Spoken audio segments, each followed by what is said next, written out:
I think the defense here, again, is something that we can look at and say, this looks like it's trending in the right direction for a lot of reasons. You're getting dominant play from the inside with guys like Guy and Butler. You're seeing the athleticism of Winovich and Uche. We've been talking about this for weeks and weeks and weeks. Let the kids play, get them out there, create some speed. You need more playmakers. And the defensive backfield is, again, just when you do have a little bit of pressure and a little something happening up front, you see how good they are when they're not forced to cover for 5, 6, 7 seconds. And I think you saw all of that today.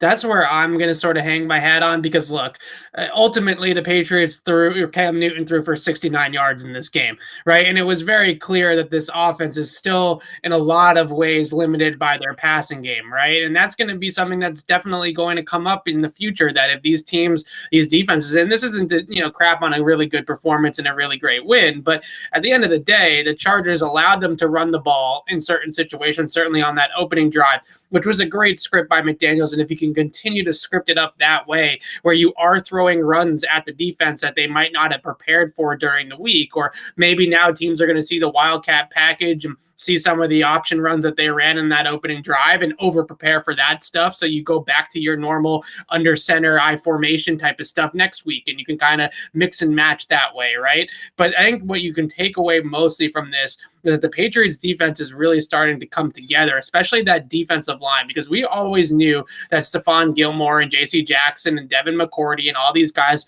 were going to be able to cover it up in the secondary. But as long as that pass rush was able to get home, that was going to be sort of the calling card of this defense, or sort of the question with this defense moving forward, was were they going to be able to scheme it up enough and get enough kind of execution from those guys up front? Now that you have that marriage between the pass rush and the coverage, which Bill Belichick talks about all the time, it's not just getting after the quarterback. They had a couple times early on in the game where they were a little bit undisciplined in their rush lanes, and Justin Herbert was able to get out of the pocket and make throws from outside the pocket. But as the game sort of wore on, they had that ability to keep him in the pocket and pressure him with 4, and then play really good coverage on the back end. And they held one of the best passing offenses in the league. As I wrote a lot this week, the 7th ranked passing offense by DVOA coming into this game to 3.9 yards per attempt on Sunday. That is a terrific game plan, and then execution of the game plan on game day. Last week, same thing. Great execution of the game plan against Kyler Murray and the Cardinals. So what you're seeing is that the coaches are scheming it up. They're coming up with good plans, and the defensive players are able to go out there and execute the plan and practice it well Wednesday through Friday and have it carry over into game execution.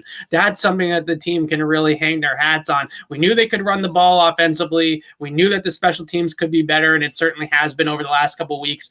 But this maturation of the defense, taking that next step to, okay, they're pretty good, or early on in the season they were awful, quite frankly, to now being a really strong unit that can actually control the football game, regardless of how limited your passing game is. If you can play defense like that, now you're not going to shut everybody out, but if you can hold people to 17, 20 points a game, you can play offense like this. You can win games running the football and really having that be the strong point of your team offensively. If you get into games where their defense is giving up points, then you have to rely on Cam's arm a little bit more. So that's sort of that complementary football thing that we've been talking about. Special teams and defense contributing to make the life easier on the offense and allow them to do what they are good at offensively, which is run the football.